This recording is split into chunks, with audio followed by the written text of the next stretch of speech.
Bismillah, Assalamualaikum warahmatullahi wabarakatuh.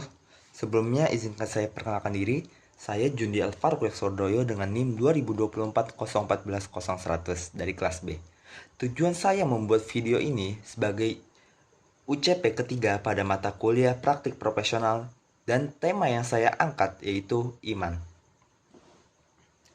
Baik, apa itu iman? Iman diambil dari kata amana yuminu yang berarti secara bahasa yaitu percaya atau membenarkan. Dan iman secara istilah yaitu meyakini dengan hati, diucapkan dengan lisan, dan diamalkan dengan perbuatan. Dari sini kita bisa melihat terdapat tiga aspek. Yang pertama, meyakini dengan hati. Apa itu yang dimaksud meyakini dengan hati? Yaitu meyakini kebenaran Allah, malaikat-malaikatnya, kitab-kitabnya, rasul-rasulnya, hari akhir dan takdir baik maupun buruk. Dan tidak ada keraguan dalam keyakinan ini. Yang aspek yang kedua yaitu diucapkan dengan lisan. Apa yang dimaksudkan diucapkan dengan lisan? Yaitu mengikrarkan kalimat syahadat la ilaha illallah Muhammadur Rasulullah dan berusaha berkata yang baik dan menjauhi ucapan yang dilarang oleh Allah. Yang ketiga atau yang terakhir yaitu diamalkan dengan perbuatan. Yang dimaksud di sini yaitu melaksanakan perintah Allah dan menjauhi larangannya. Berusaha menampilkan keimanan dalam bentuk perbuatan nyata.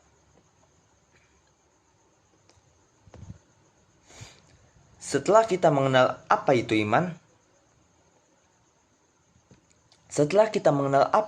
secara bahasa dan istilah, mari kita lanjut dasar hukum iman bagi kita sebagai seorang muslim.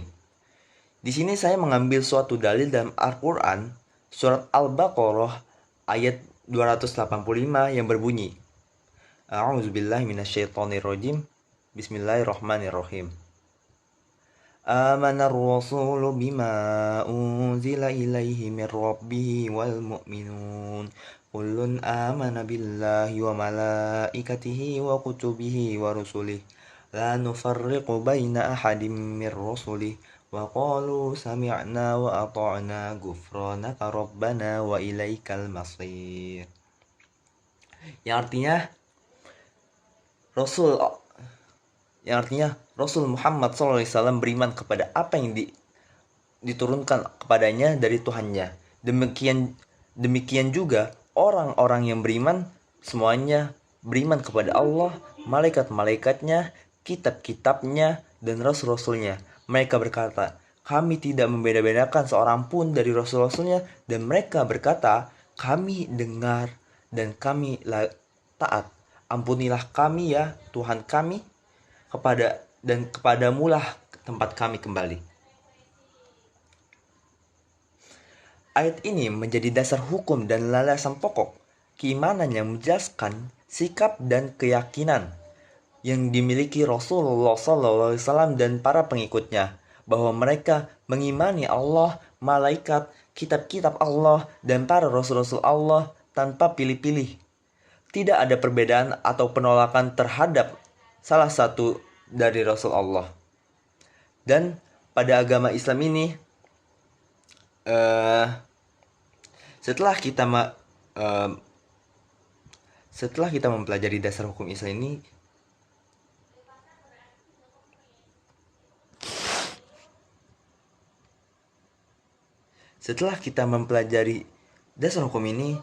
agama Islam ini memiliki yang namanya rukun iman, yang dimana terdiri dari 6 pokok, yaitu iman kepada Allah.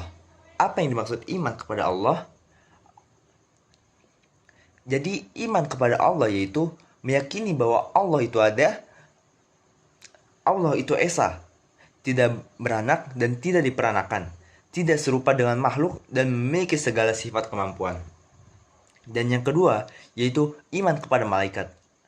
Meyakini bahwa Allah menciptakan makhluk gaib yang disebut malaikat dari cahaya, yang selalu taat dan tidak pernah bermaksiat. Salah satu contoh penerapannya seperti apa? Meyakini adanya malaikat pencatat amal, yaitu Raqib dan Atid, sehingga membuat kita lebih berhati-hati dalam berbuat. Dan yang ketiga yaitu iman kepada kitab-kitab Allah. Iman kepada kitab-kitab Allah yang dimaksud itu yaitu bahwa Allah menurunkan wahyu berupa kitab-kitab suci sebagai pedoman bagi umat manusia, seperti Taurat yang dimana diturunkan kepada Nabi Musa, terus Zabur yang dimana diturunkan kepada Nabi Daud, terus Injil yang dimana diturunkan kepada Nabi Isa alaihissalam, dan Al-Quran yang diturunkan kepada Nabi Muhammad SAW. Dan cara penerapannya untuk kita mengimaninya itu seperti kita mengaji, terus mempelajarinya, terus membacanya. Itu adalah salah satu contoh untuk menerapkan keimanan kita kepada kitab-kitab Allah Subhanahu wa taala. Dan yang keempat yaitu iman kepada Rasul-Rasul Allah. Yang dimaksud di sini yaitu meyakini bahwa Allah mengutus para rasul dari kalangan manusia untuk membawa wahyu dan memberi teladan bagi umat. Mengimaninya dengan mencintai dan meneladani Nabi Muhammad SAW dari para nabi lainnya. Yang kelima yaitu iman kepada hari kiamat. Apa yang dimaksud iman kepada hari kiamat? Yaitu meyakini bahwa suatu saat nanti seluruh makhluk akan dibangkitkan dan dikumpulkan untuk penghakiman Allah atas perbuatan yang dilakukan terhadap semasa hidupnya. Dan yang terakhir yaitu iman kepada qada dan qadar. Apa yang dimaksud ini? Meyakini bahwa Allah mengetahui dan menentukan segala sesuatu yang terjadi, baik maupun yang buruk, dan bahwa semua itu mengandung hikmah. Setelah kita mempelajari rukun iman juga ada kalanya bertambah dan berkurang. Yang dimana bertambah jikalau kita melakukan segala sesuatu perintah yang telah Allah perintahkan kepada umatnya dan menghasilkan pahala. Dan iman itu pasti akan bertambah. Dan berkurang jikalau kita melanggar peraturan Allah yang dimana Allah sudah melarangnya, atau perbuatan maksiat yang dimana akan menimbulkan dosa. Dan di dalam kehidupan ini iman memiliki peran penting dalam kehidupan kita sebagai seorang muslim. Iman bukan hanya soal keyakinan dalam hati, tetapi juga landasan hidup yang nyata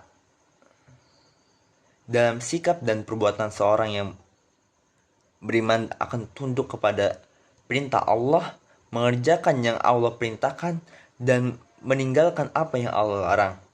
Ia juga belajar ikhlas dan sabar, menerima takdir dengan lapang dada, dan tetap istiqomah dalam ketaatannya. Karena iman seseorang terdorong untuk berlaku jujur dan adil, menjaga nilai kebenaran dan keadilan dalam bermuamalah. Ia juga meninggalkan larangan Allah, menjauhi perbuatan maksiat, dan menjaga kesucian jiwa.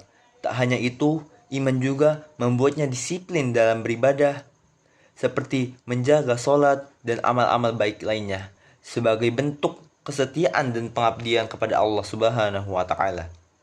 Pada akhirnya, iman membawa banyak manfaat bagi seorang muslim.